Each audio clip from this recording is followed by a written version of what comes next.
আসসালামু আলাইকুম।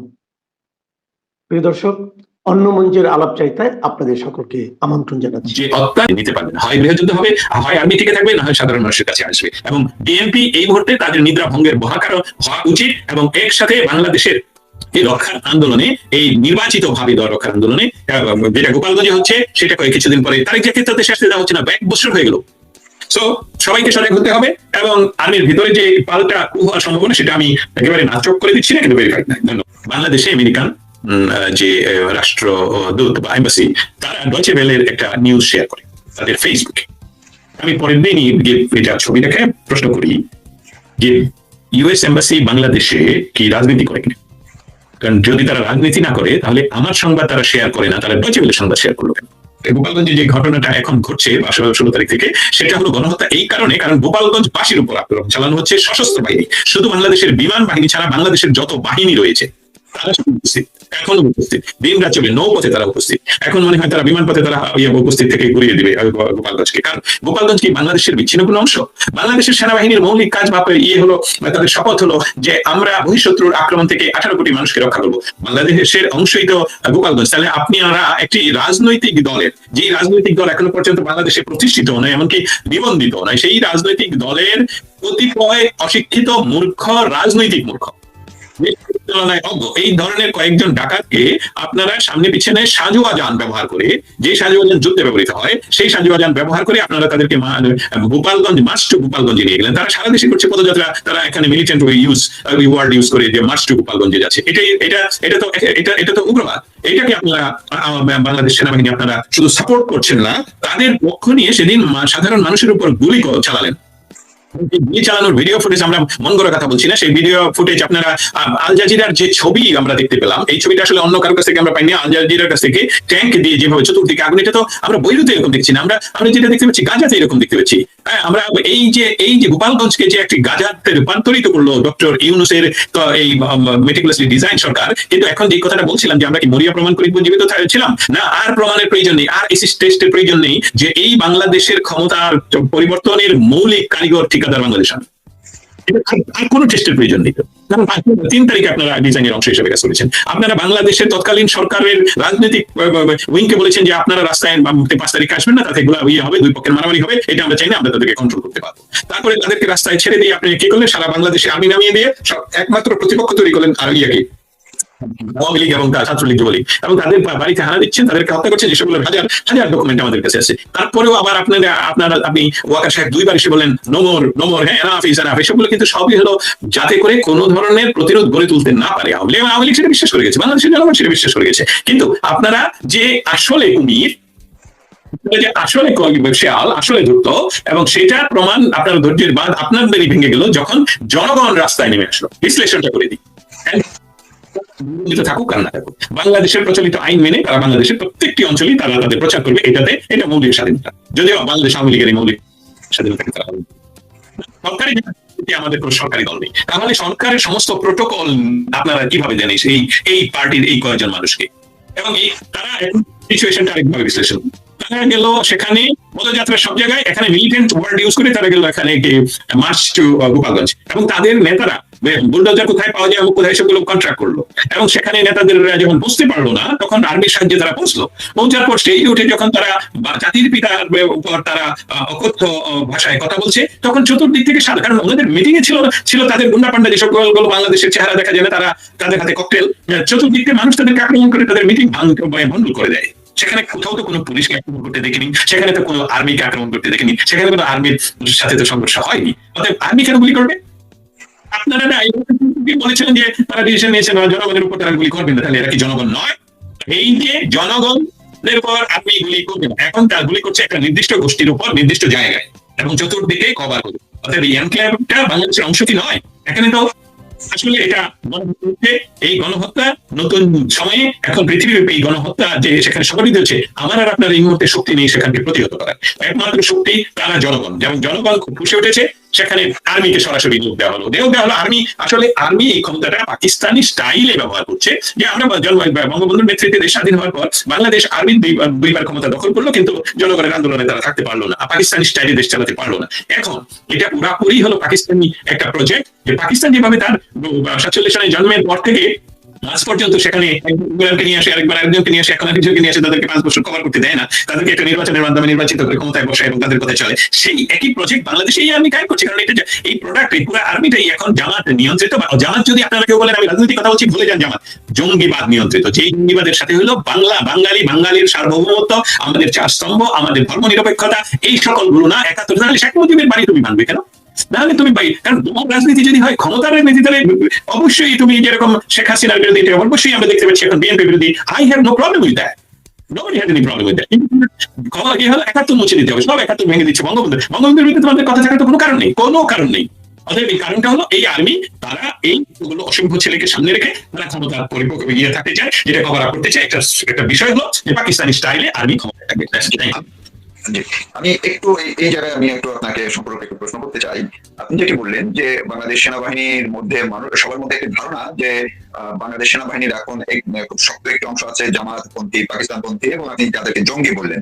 কিন্তু সেনাবাহিনীর মধ্যে কি মুক্তিযুদ্ধের পক্ষের, 72-এর সংবিধানের পক্ষের, বঙ্গবন্ধুর আদর্শের কেউ নেই? তাদের রক্ত কি একটু গরম হয় না, বা তাদের গায়েও কি এগুলো লাগে না? এটা আপনি কিভাবে ব্যাখ্যা করবেন? এটা রাজনৈতিক একটা ব্যাখ্যা বিশ্লেষণ আছে। সেটা হলো যে আপনি জানেন যে 5ই অগস্ট যেভাবে মেটিকুলাসলি ডিজাইন, এটা যেহেতু আর্মির ভিতর থেকে ঘটেছে, আর্মি এটা ঘটানোর আগে প্রো বাংলাদেশের যে বিষয়গুলো আছে নিশ্চয়ই তারা বিভিন্নভাবে হয় বিভাজিত করে রেখেছে, অথবা ম্যাক্সিমামদেরকে আইসোলেট করেছে, বা ম্যাক্সিমামদেরকে তাদের আন্ডার কোনো কমান্ড বিহীন করে রেখেছে, হয়তো ইনস্টিটিউশনাল অমুক্তম করে রেখেছে। এটা আমার ধারণা থেকে বলছি, তবে এই ধারণাই সত্য। এটা আমি আমার অনেকের সাথে আমি আলাপ করে দিয়েছি। কিছু কথা এখানে বলা উচিত। ঢাকা ক্যান্টনমেন্টের ভিতরে একটি ক্লাব রয়েছে, নাম হলো RAWA, রাওয়া ক্লাব বলে। রাওয়া ক্লাব হলো রিটায়ার্ড আর্মি অফিসারদের ওয়েলফেয়ার অ্যাসোসিয়েশন। এই জিনিসটা হলো সমস্ত ষড়যন্ত্রের মূল আড্ডাখানা। কারণ এখানে যত রিটায়ার্ড, বাংলাদেশ জন্মের পর শেখ হাসিনা সরকার চেষ্টা করেছিলেন প্রো বাংলাদেশ আর্মি তৈরি করার জন্য, সেটা তো ফেল করলো। অতএব ওই আগের রিটায়ার্ড যে আর্মি গুলো রয়েছে, অফিসার রয়েছে, তারা এখানে বসে ষড়যন্ত্র তৈরি করে, এবং তারা কিন্তু এটা inside of this cantonment. So এটাকে যদি যতক্ষণ না পর্যন্ত সরিয়ে দেওয়া যায়, ঘুরিয়ে দেওয়া যায় না, ততক্ষণ পর্যন্ত এখানে খুব শক্তিশালী ভাবেই এটা বসেছে। আরেকটা বিষয় বলি, DOHS, মহাখালী DOHS কিন্তু ক্যান্টনমেন্টের ভিতরের অংশে। মিরপুর অন্য জায়গায় যেরকম ক্যান্টনমেন্টের ভিতরে না, বা সাভারে, এটা কিন্তু DOHS ক্যান্টনমেন্টের ভিতরে। তার অর্থ এটা বাইরে দিয়ে ওটাতে যাওয়া যায়, এটার ভিতর থেকে ক্যান্টনমেন্টে যাওয়া যায়। এবং এখানে সেই যে এক্স আর্মি অফিসাররা এখানে বসে ষড়যন্ত্র করে। আপনারা এটা দেখেছেন যে 5ই অগস্টের আগে কিভাবে তারা রাস্তায় নেমে এসেছে, এবং এখন পর্যন্ত প্রোঅ্যাক্টিভ, তারপরে আবার প্রেস ক্লাবে তারা ইয়ে করছে। সো এই বিষয়গুলো ষড়যন্ত্রের অংশ হিসাবে 71-এর পক্ষে, বাংলাদেশের পক্ষে তাদেরকে আসলে মাইনরিটি করে ফেলা হয়েছে। তাদেরকে হয়তো অন্যান্য ভাবে, যেটা আমরা বাইরে থেকে আমরা নন সিভিলিয়ানরা তেমন ইনফরমেশন জানি না। তবে আমরা যে সকল আমাদের তো যারা ইনফর্ম করেন তাদের কাছ থেকে আমরা যতটুকু বুঝতে পারি, জানতে পারি, সেটা হলো যে আর্মির ভিতরে স্পেশালি সৈনিকদের মাঝে একটা বিশেষ পরিবর্তন হয়েছে। সেই পরিবর্তনটা বলি, এই কথাগুলো সেন্সিটিভ হিসেবে আমরা অ্যাভয়েড করতাম। এখন যেহেতু প্রমাণিত যে বাংলাদেশ আর্মি বাংলাদেশের বিরুদ্ধে অবস্থান নিয়েছে, বাংলাদেশের জনগণের বিরুদ্ধে অবস্থান নিয়েছে, সেখান থেকে এখন আর আলোচনা না করে উপায় নেই। আপনারা লক্ষ্য করবেন যে আর্মিতে যেতে হলে আপনাকে কোনো ডিগ্রি লাগবে না। আপনি HSC পাস করলে আর্মিতে যান, তারপরে আপনি ট্রেনিং করেন, এবং সেই ট্রেনিং এর পর আপনি ধীরে ধীরে পদোন্নতি পেতে থাকেন। তারপরে বোধহয় তাদের PSC পাস করলে আপনি কর্নেল পরে যেতে পারেন। সেসবগুলো কোনো ডিগ্রি নয়। অতএব আপনার জ্ঞানের পরিধি, মানে এই আলোচনাটা আজকে কেন আনলাম সেটা আমি বলি। যে আলোচনাটা আনলাম এই জন্য যে এই যে যারা গত 15 বছরে বিভিন্ন মাদ্রাসাগুলো থেকে HSC সমপরিমাণের হয়ে গেল, তাদের কিন্তু একটা বিরাট বাহিনী এই অফিসার লেভেলে ঢুকে, ইন্টারমিডিয়েট পাশে ঢুকে পড়ে। এবং তাদের ব্রেইন, আমি আপনাকে একটা জানি, first time ever in the world maybe, যে আমি কিন্তু এই যে জানি বলে HSBC বোর্ড, মানে যেখানে আর্মিতে আপনি অফিসার হিসেবে যেতে হলে ট্রেনিং এর আগে 3 দিন থাকতে হয়, ওই যে ফাইনাল ইয়ার জন্য, আমি সেখানে পর্যন্ত গিয়েছিলাম। তার অর্থ হলো SSB একটা বোর্ড, মানে আপনি পরীক্ষা পাসটা করে তারপর ফাইনালি এখানে ক্যান্টনমেন্টের ভিতরে 3 দিন থাকতে হয়। আমি সেখানে উপস্থিত ছিলাম, মানে আমি সেখানে ছিলাম। আমি তারপর ফাইনাল ভাইভাতে আমাকে বাদ দিয়ে দেওয়া। আচ্ছা, এখন ঘটনা হলো যে সেখানে আমি এটা তুললাম এই কারণে, সেখানে ওইখান থেকে আমি তুলনা করতে পারি। আমরা তখন আসলে পৃথিবীর কোনো জ্ঞান আমাদের নেই। আমরা তখন এক একজন ধর্মধারী মানুষ, কারণ আমি মুসলমান, আরেকজন হিন্দু, এটা আমার কাছে প্রকট। আমাকে মানুষ হতে হলে একাডেমিতে যেতে হবে, তাই না? একাডেমির মাটিতে আপনাকে গড়াগড়ি করতে হবে, একাডেমিতে গিয়ে ক্লাস করতে হবে, পড়তে হবে। That is different.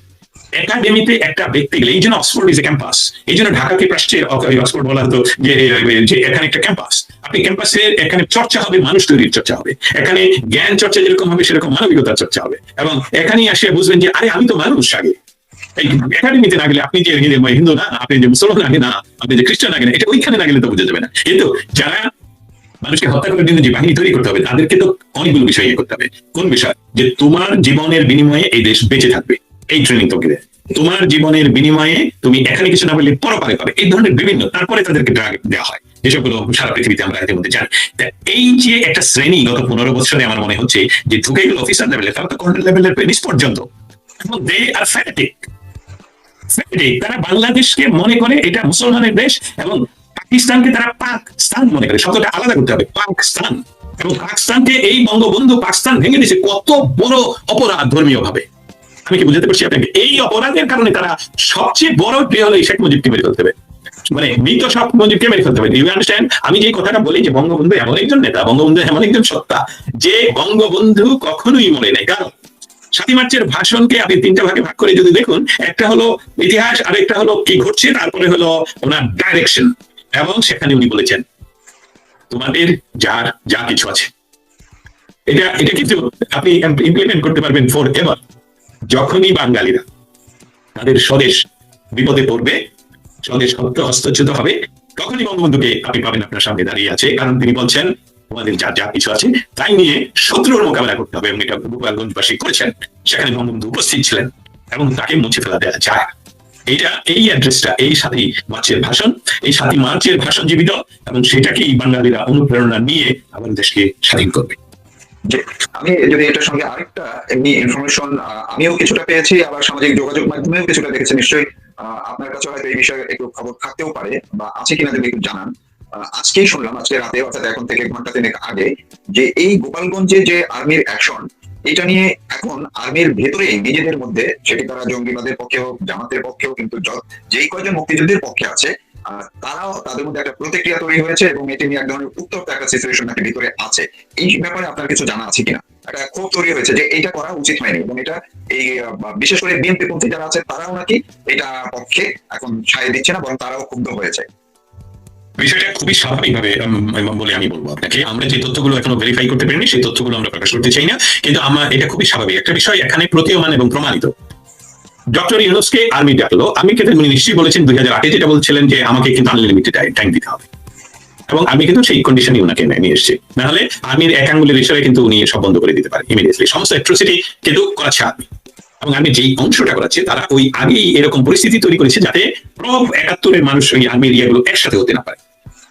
তখন একটা মোলা ঝুলানো হলো যে আসলে বিএনপি ক্ষমতায় আসছে, এটা তারা আকারে ইঙ্গিতে সবসময় বোঝাচ্ছে।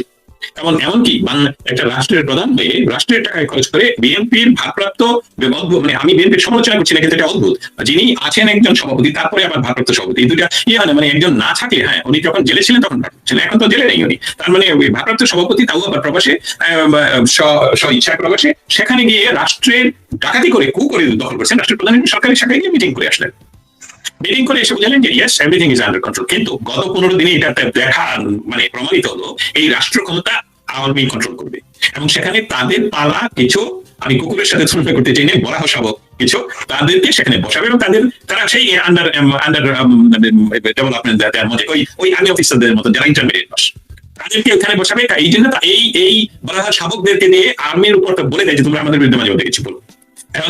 এখন যারা ক্ষোভ, ইতিমধ্যে এটা প্রমাণিত হয়ে গেল যে তারা বিএনপি কিন্তু ক্ষমতা দেবে না। আমি বলছি বিএনপির যারা আমাকে শুনছেন, আপনাদেরকে তারা এই আর্মি ক্ষমতা দিবে না, এবং যেহেতু দিবে না সেই জন্য কিন্তু এখন আর্মিতে যারা প্রো বিএনপি, আর্মিতে যারা প্রো বাংলাদেশ, আর্মিতে যারা প্রো আওয়ামী লীগ, তারা একত্রিত ভাবে যোগাযোগ করবে। এটাই খুবই স্বাভাবিক। আমি কিন্তু বলছি না আই এম ভেরিফাইড, বাট আমি বলছি এটা খুবই স্বাভাবিক। অতএব ঢাকা ক্যান্টনমেন্ট সহ সাভার ক্যান্টনমেন্ট এবং বিভিন্ন জায়গায় যে অন্য কিছু ঘটছে না, সেটা আমরা এখন বাতিল করে দিতে পারবো না। তবে রিস্ক ফ্যাক্টরটা থেকে যায়।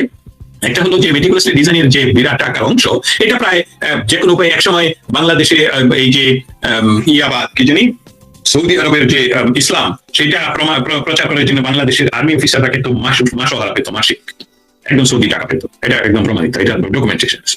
ওয়াহাবি আন্দোলনকে, যার জন্য বাংলাদেশে কিন্তু হঠাৎ করে খুদা হাফেজ হলো আল্লাহ হাফেজ হয়ে গেছে। এই জগা খিচুড়ি, আল্লাহ আরবি শব্দ, হাফেজ হলো ফার্সি শব্দ।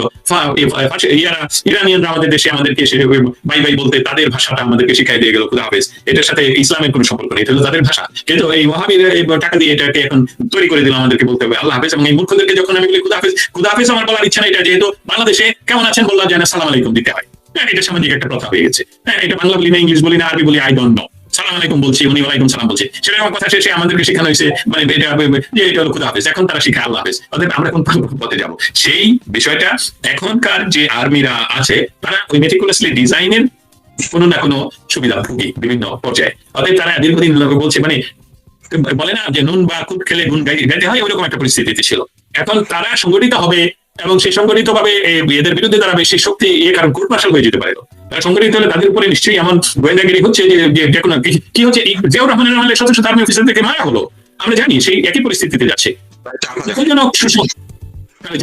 দুঃখজনক সুসংবাদ হলো যে আপনার ব্যথা যত বাড়বে, ব্যথা কমার সময় চলে আসবে, রাত্র যত গভীর হবে তত ভোর কাছে আসবে। বাংলাদেশে এখনো মনে হচ্ছে যে 12 মাস ধরে যে অত্যাচার চলছে বাংলাদেশের উপরে, সেটা বোধহয় বাংলাদেশ আর বেশি দিন নিতে পারবে না। হয় গৃহযুদ্ধ হবে, হয় আমি টিকে থাকবে, না হয় সাধারণ মানুষের কাছে আসবে। এবং বিএনপি এই মুহূর্তে তাদের নিদ্রা ভঙ্গের বহাকার হওয়া উচিত এবং একসাথে বাংলাদেশের এই রক্ষার আন্দোলনে, এই নির্বাচিত ভাবে দেওয়া রক্ষার আন্দোলনে, যেটা গোপালগঞ্জে হচ্ছে সেটা করে কিছুদিন পরে তারেক জিয়াকে তো দেশে আসতে দেওয়া হচ্ছে না, 1 বছর হয়ে গেল। সো সবাইকে সজাগ হতে হবে এবং আর্মির ভিতরে যে পাল্টা হওয়ার সম্ভাবনা সেটা আমি একেবারে নাচক করে দিচ্ছি না, কিন্তু ভেরিফাইড না। ধন্যবাদ। আপনার বর্তমান কর্মস্থলের সঙ্গে সেটা যুক্ত, আপনি প্রতিদিন যে সুযোগ পেলে বা যেদিন সেখানে প্রশ্ন করার সুযোগ পান আপনি প্রশ্ন করেন, এমন কি কোনো বিষয় আপনার নজরে এসছে বা কোনো এর মধ্যে 2 একদিনের রাতে কোনো প্রশ্ন করার সুযোগ পেয়েছেন বা কোনো ধরনের প্রতিক্রিয়া পেয়েছেন কিনা যে এই বাংলাদেশ সেনাবাহিনী গত সরকারের সময় বা গত বছর জুলাই আগস্টে যখন কথায় কথায় শোনা যেত স্যাংশনের কথা আমেরিকার, বিশেষ করে স্টেট ডিপার্টমেন্টে এটি বলা হতো সেনাবাহিনীকে, র্যাবকে, বিজিবিকে কিংবা বাংলাদেশের সরকারকে, মন্ত্রীকে একটু হলেই ধমক দেওয়া হতো যে এই স্যাংশন হবে, নিষেধাজ্ঞা দেওয়া হবে। তাই গোপালগঞ্জে যে হত্যাকাণ্ডটা হলো সেনাবাহিনী যেটি করলো, এখন কি সেনাবাহিনী এবং এটির দায়িত্ব সরকারের, এই ক্ষেত্রে স্যাংশনের কোনো আলামত আছে কিনা বা কোন ধরনের কোনো স্বপ্নে টের পাচ্ছেন কিনা বা কোনো প্রতিক্রিয়া এখন পর্যন্ত কিছু আছে কিনা?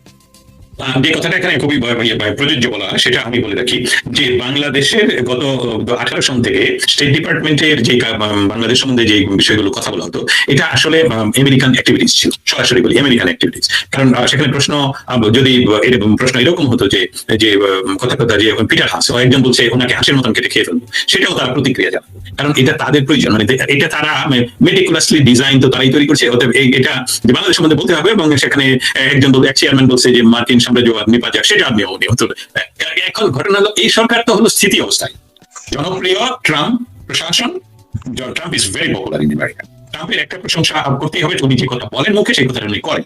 উনি কিন্তু ক্ষোভ প্রকাশ করছেন পুতিনের উপর যে আমি বিশ্বাস করেছিলাম আপনার সাথে আমি 7 দিনে ইয়ে করে বলবো, শান্তি করে বলবো, কিন্তু পুতিন তো player, Putin is a geopolitical player এবং শক্তিশালী প্লেয়ার এবং পরীক্ষিত, মানে যেটাকে বলে স্কেল। সেইখানে এই জনপ্রিয়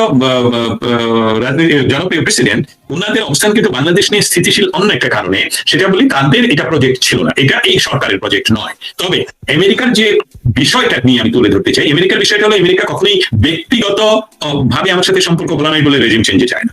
দে have project for 30 years, it's a minimum. এই 30 years, আজ থেকে 30 years পরে ওই অঞ্চলে কি দেখতে চাই, এটা কিন্তু কোনো প্রেসিডেন্ট এসে সরাতে পারে না, চেঞ্জ করতে পারে না। কারণ হলো তাহলে তাদের এই 30 বছরের ইনভেস্টমেন্ট তো নষ্ট হয়ে যায়, তাই না? অতএব আপনি একটা বিষয় লক্ষ্য করবেন, প্রেসিডেন্ট ট্রাম্প ক্ষমতা নেওয়ার সাথে সাথেই উনি প্রথম সপ্তাহে বলেন $29 মিলিয়ন বাংলাদেশের 2 জনের নামে দেওয়া। এটা কি বিষয়, একটু খুঁজে টুজে দেখো। তো সেই সময় পর্যন্ত কিন্তু প্রেসিডেন্ট ট্রাম্পকে ইন্দো প্যাসিফিক জোনে বাংলাদেশের এই যে বলা হয় যে ওয়ার্ল্ড ওয়াইড প্লেয়ার ডক্টর ইউনুসকে কেন বসেছে সেটা তো ওনাকে ব্রিফ করা হয়নি ততক্ষণ পর্যন্ত। যখন এটা ব্রিফিং এ চলে আসে, বাইডেন স্লিপি বাইডেন বলে, তো উনি স্লিপি বাইডেন বলেন এবং সিএনএন কে ফেক নিউজ বলেন যে এই করছে, আচ্ছা দেখা যাক ওখানে কি হচ্ছে, আমাদের কেউ এখানে। তাতে বিষয়টা হলো তারা দেখছে যে সুবিধা আমেরিকা পাচ্ছে, এই সরকারের এজেন্ডা না, এই জন্য তারা এইভাবে যে নতুন ভিসা নীতি, আমকটা, র্যাবের বিরুদ্ধে স্যাংশন, 2টা পুলিশ অফিসারের বিরুদ্ধে স্যাংশন, আর্মি প্রধানের উপর sanction, you understand, this is their activities. এটা তাদের অ্যাক্টিভিটি, এটা শুধু ওই ব্যাটারে তারাই পয়সা দিত, তারাই আগে বলে দিত তুমি এই প্রশ্ন আজকে করো, আর প্রশ্ন করার জন্য প্রয়োজন ছিল না। তো তৎকালীন বাংলাদেশ যারা পরিচালনা করতো তারা এমন কথা বলতো, ওইটাই প্রশ্ন হয়ে যেত। প্রতিদিনই ইউএস এর বিরুদ্ধে একটা কথা বলে, আমি তো ভেবে চেক খেয়ে যেতাম যে ওকে তো প্রশ্ন তো রেডি, উত্তর রেডি। আমি যেটা বোম ফাটাই সেটা নিয়ে আমাকে আসলে মানে অনেকটা, আমি তো আসলে এখনো লেখা শুরু করার সময় পাইনি, এটা নিয়ে আমাকে কঠিন সমস্যা তৈরি হতে ছিল।